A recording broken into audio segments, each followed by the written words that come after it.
Like the Garden of Eden, our spiritual paradise is a place that has many harmless animals. Now, what do we mean by this? Well, those coming into this spiritual paradise make remarkable changes in their lives. Ones that previously had beast-like personalities. In 1977, Nancy Garrido, a devout Jehovah's Witness, meets Philip Garrido, a convicted serial rapist. Nancy Garrido is his wife. They had met in a visiting room at Leavenworth Prison. He, a prisoner there, she visiting her uncle. She, a Jehovah's Witness. He talked to her about the Bible. Upon release, Philip Garrido converts to the Watchtower faith that following year. As his love for Jehovah increased, so did his love for crime. On June 10, 1991, in Myers, California, 11-year-old Jaycee Dugard goes missing. Searches begin immediately after her disappearance, but no reliable leads are generated. 2 hours away, Jaycee is now being moved back and forth from the soundproof room to the larger room where she's handcuffed to the bed. Her only company, a spider, she names Bianca. 2009, on the campus of UC Berkeley, police get complaints of 3 individuals acting suspicious. Jaycee Dugard was found alive in Antioch, Police believe that for almost 2 decades, Jaycee lived in these hidden backyard tents and sheds, held captive by convicted rapist Philip Garrido and his wife Nancy. Another shocking discovery. Police say Jaycee has 2 daughters, ages 15 and 11. They say the father is Philip Garrido. Upon police inquiry, it was discovered that now 29-year-old Jaycee Dugard had been under the influence of her captors, a sex slave turned publisher.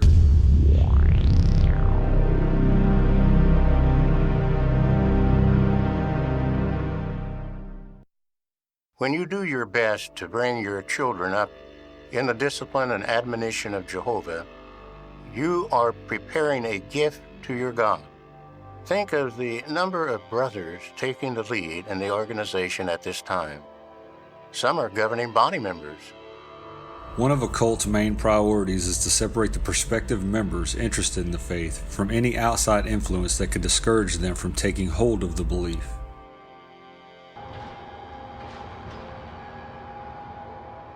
I decided to ask Julian about the pictures he posted.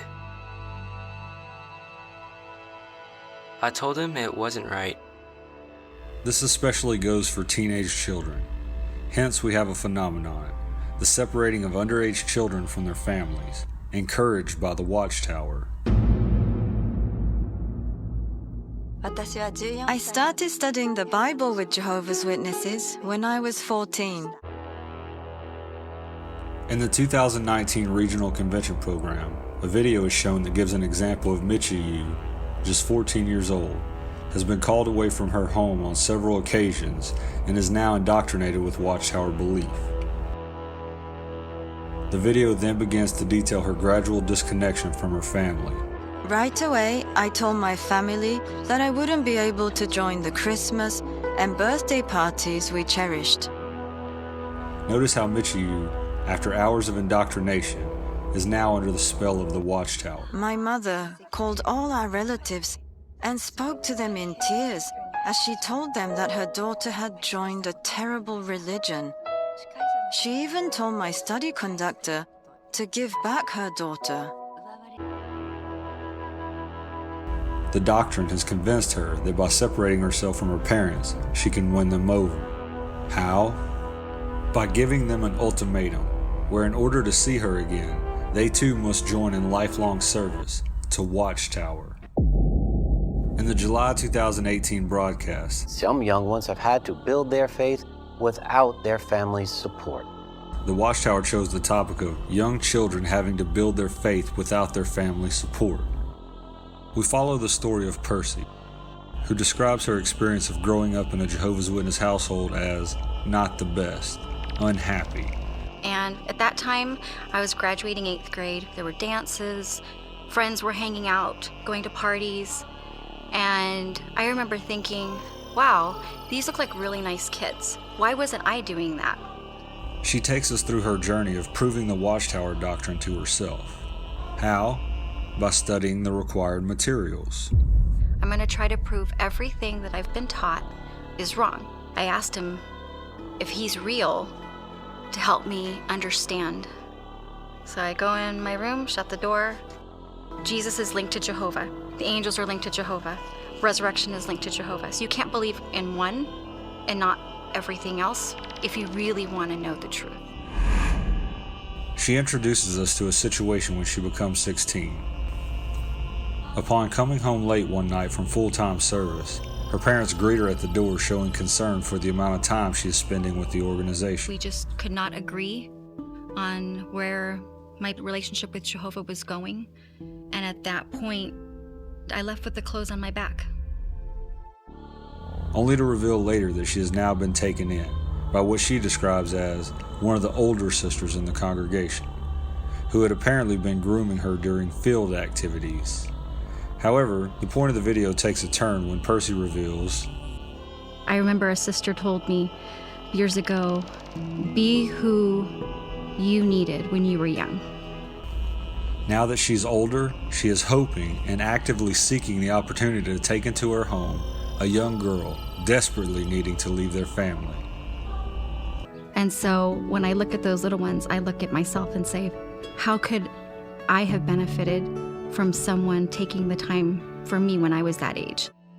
Our next example comes to us from the March 18th JW broadcasting. The type mentioned at Proverbs 18:24, where it says, there is a friend who sticks closer than a brother. But at times, we may find that a close friend needs spiritual help. Do we fear losing that friendship if we speak up? What does Jehovah want us to do? Here we find the young boy Danny. He explains to us that he has to catch rides on the bus at night to go to meetings because his parents no longer attend. Danny's age is never revealed. However, judging by his character in the story, we could assume he's underage. In this story, Danny has a friend who's posted pictures of himself on social media. Upon seeing these pictures, Danny becomes bothered with the idea of his friend fellowshipping with the outside world. Then, while in the act of being probed and groomed by Brother Max, one of the older brothers in the congregation, Danny spills the beans. I told him everything. I didn't want to get my friend in trouble. Max understood. Here's what happens. Danny is now told to bring his friend to the elders, to be interrogated, without his parents, alone, in a high-intensity confessional called an investigation. The elders are like our spiritual doctors, and even more, they're our friends. They want to help us. Julian might receive discipline, but that's an expression of Jehovah's love. It could save his spiritual life.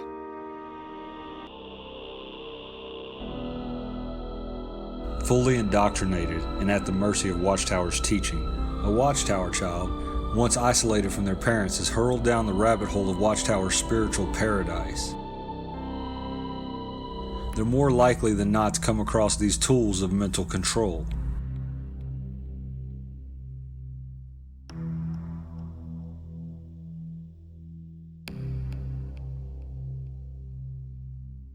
Illustrated Bible stories. These comic book-like features are meant to teach children pseudo-biblical stories with a twist of Watchtower philosophy. Samuel chooses to serve Jehovah. When people around him disrespect God, what did young Samuel do? Young Samuel offered up by his mom to live and serve with the priest at the tabernacle. But notice the undertone in this story. Samuel must live with the elders who he can openly witness what the Watchtower describes as acting very badly and bullying the people. Upon telling his mom this, his mom quickly sides with the elders. I understand, my son. Jehovah also understands. He sees everything. But as long as you keep doing good things.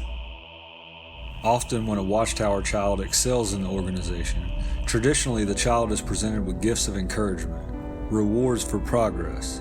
This can range anywhere from new clothes to dinner engagements to even the latest gadgets. The Watchtower is even promoted withholding certain freedoms until the child has made full commitment of baptism. Well, I'm not ready to get baptized. Okay, let's hold off on your driver's license. What? I'm 16, what are you talking about? I'm ready, I know I'm ready. Yeah, you're ready for a driver's license, but you're not ready to dedicate your life. Explain that one to heaven. So notice in the story, as the child pleads with his mother over the safety of living in the tabernacle, Watchtower promotes the concept of consoling the child, pushing him to endure, while distracting him with gifts. Once I felt bitter because I couldn't have children, but Jehovah answered my prayer. He gave you to me. Jehovah always helps his friends. Ask Jehovah to help you, and your father and I will pray for you too. Oddly enough, there's a family activity centered around this very gift. Hannah helps Samuel to serve Jehovah. Make a sleeveless coat for Samuel, like the ones his mother used to make for him. Hannah wanted her son Samuel to feel good about serving Jehovah. Every year she brought him a new sleeveless coat to wear at the tabernacle. So here's your activity. Color Samuel's sleeveless coat, cut them out, and attach them, giving Samuel his bribe for remaining faithful. Then it reads, Parents, help your children to understand how kind words and deeds can help others to serve Jehovah. Watchtower children live under a constant threat of Armageddon. To reinforce this fear, the organization displays a litany of terrifying images.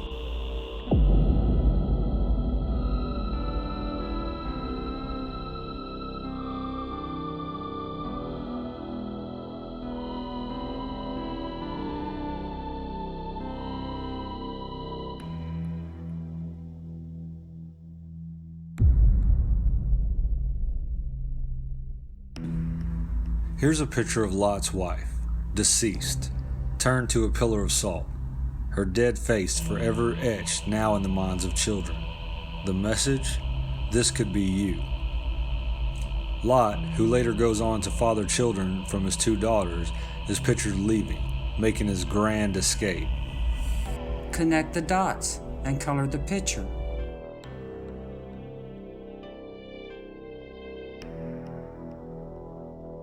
Rahab follows instructions. In this illustrated comic about Rahab, the theme is about secrets. 2 spies come to Rahab, a prostitute in the city of Jericho. Upon receiving a knock at the door, she is forced to make a critical choice. She chooses to hide the 2 men, concealing them from the townspeople. And now, because she is hiding and protecting 2 men, she is now eligible to be saved by God. The takeaway? You too can help your brothers by protecting, hiding, and yes, keeping your mouth shut. If you do not tell anyone about our mission, we will save you.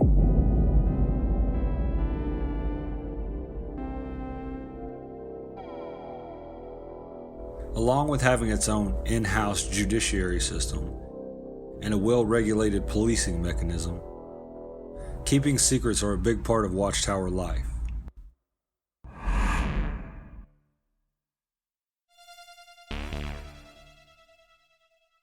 Another big part is this: subliminal messages. In the illustrated story, Joseph saves lives. Joseph becomes the hero of Egypt after interpreting Pharaoh's dreams. However, it becomes apparent this is the picture Watchtower wants us to focus on. Watchtower again chooses the activity. Connect the dots. Reread Genesis chapter 41, verses 42-43. Then have younger children guess the 3 things that are missing from the picture. Connect the dots and color the picture. However, look closer. while Joseph sits with his shirt off. The child must start at the navel, then end at what Watchtower calls Joseph's chariot of honor, an inference for male genitalia. Notice where the number 69 sits. With the word finish etched into Joseph's groin, Watchtower gives the invitation. Try this. Invite your children to act out this account. Help them to make the story come to life. For example, they might imitate the sounds of wind and cows in Pharaoh's dreams, and the rumble of Joseph's chariot of honor. Along with sexual suggestion, Watchtower children are given the impression that the outside world is to be considered harmful. They inform the child that they will face persecution, but then add that they must make a public display of themselves defending the faith, going so far as confronting or calling out what Watchtower sees as wrongdoing. Carrie drew two mommies. She told me they're married to each other. My teacher says that all that matters is that people love each other and that they're happy. Well, people have their own ideas about what is right and wrong. But what matters is how Jehovah feels. In the 2019 Regional Convention main drama, it features a fictionally scripted story of young Josiah. All who form carved images amount to nothing, and their cherished objects will be of no benefit. As their witnesses, they see nothing. Indoctrinated by his grandfather at an early age with the Watchtower faith, he must now take on the role of being bold for Jehovah. Jehovah doesn't like this. Stop it! We need the help of all the gods, not just Jehovah. That's not what Grandfather taught me. Note that he first faces persecution from his own family member, his father, who becomes enraged upon witnessing his son go into meetings. You shouldn't fill the boy's head with such stories. The king told me to take Josiah to... I know where you're going. And I don't care what my father told you. The boy isn't... Isn't what? Father, what are you doing out of bed? Josiah wanted to go to the temple. I had Zephaniah take him along ahead of me. You may not want to join us, but you will not prevent Josiah from going. Also notice the message Watchtower conveys to young children whose parents are not holding fast to the religion. That's not right. If we're going to worship Jehovah, then we need to go to the temple. Grandfather said Never mind what your grandfather said! You may need to be rebellious, disobedient, and ultimately extremist.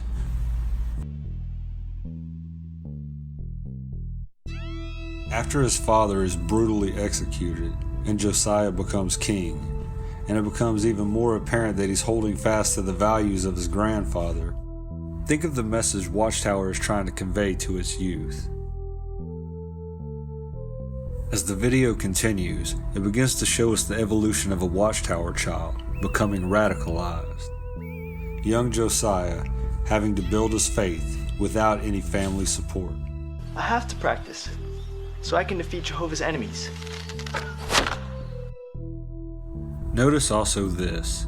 Watchtower is associating its young with King Josiah, the most brutal and intolerant king in Israel's history. I'll tell you what I intend to do as king. You don't understand. Josiah plans to tear down all the high places. Oh, I understand, all right. When his extremist ideas become the law of the land, there will no longer be any joy. No tolerance, no freedom of worship, only narrow-minded rules and oppressed people. Do you understand that? In the October 2017 Watchtower, under the article entitled "The Truth Brings Not Peace, but a Sword," in paragraph 16 it makes it plain. If you feel this way, strive to put your loyalty to Jehovah ahead of your love for your family.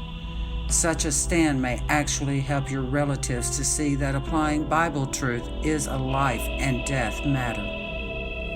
Now imagine your child swept away, caught up in the imaginary world of a non-profit organization that views you as the enemy. It can and does happen.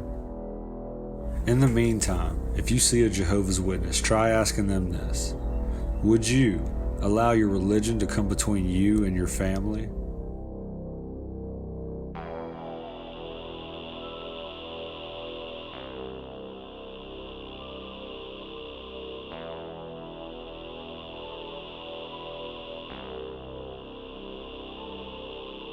If your brother, or your son, or your daughter, or your cherished wife, or closest companion should try to entice you in secrecy, saying, "Let us go and serve other gods," you must not give in to him or listen to him, nor should you show pity or feel compassion or protect him. Instead, you should kill him without fail.